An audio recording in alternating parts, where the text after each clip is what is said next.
Bien le bonjour les jeunes, je m'appelle André, et si je ne dis pas de bêtises, aujourd'hui, moi et mon petit-fils Mathieu, nous allons vous présenter, comme j'ai l'habitude de l'appeler, un syndicat mixte ouvert. Pépé, arrête de faire le malin avec tes mots difficiles. Dis plus simplement qu'au final, on va parler de la cuisine des saveurs de Nevers. Mais peux-tu expliquer ce qu'est exactement un syndicat mixte ouvert? Bon, c'est parti. Écoute bien car je ne le répéterai pas.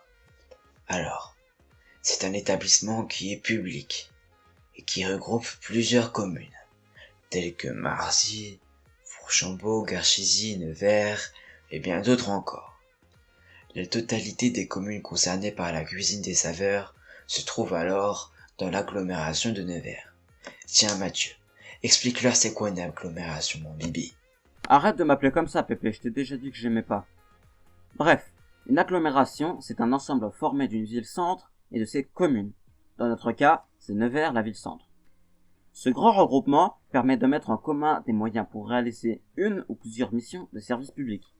Car comme vous le savez, la cuisine des saveurs est un service ayant pour but de préparer et distribuer des plats équilibrés aux cantines scolaires, mais aussi aux personnes plus âgées, comme Pépé par exemple. Qu'est-ce que je viens d'entendre? Bon, maintenant on va rentrer dans le vif du sujet mes enfants. Il faut savoir que la cuisine des saveurs prépare en moyenne 2700 repas par jour, avec seulement 19 agents, dont 6 cuisiniers. La cuisine des saveurs est capable de servir jusqu'à 4200 couverts si besoin.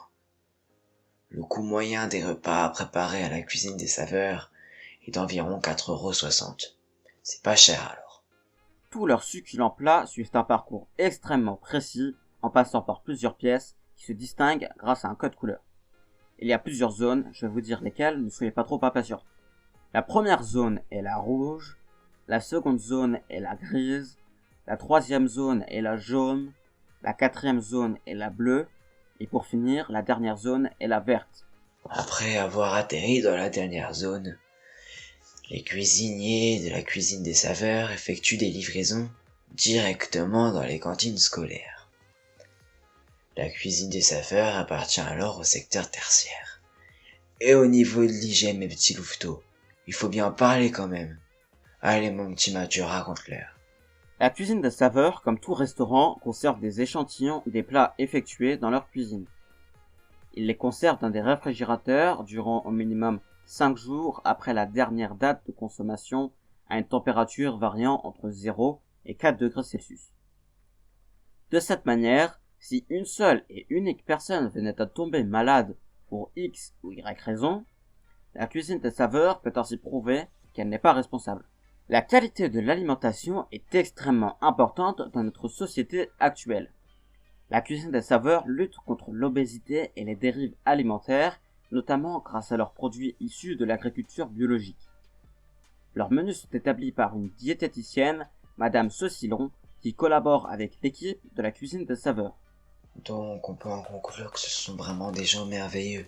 Ils se sont bien occupés de nous les petits pépères pendant la durée totale du confinement à cause de cette année Covid. Mais pas que pour nous. Ils ont également soutenu tous les personnels soignants du CHAN de Nevers, en leur préparant à eux aussi des bons petits plats. Ah, ça me donne faim tout ça. On peut vraiment les féliciter, pas vraiment Bibi?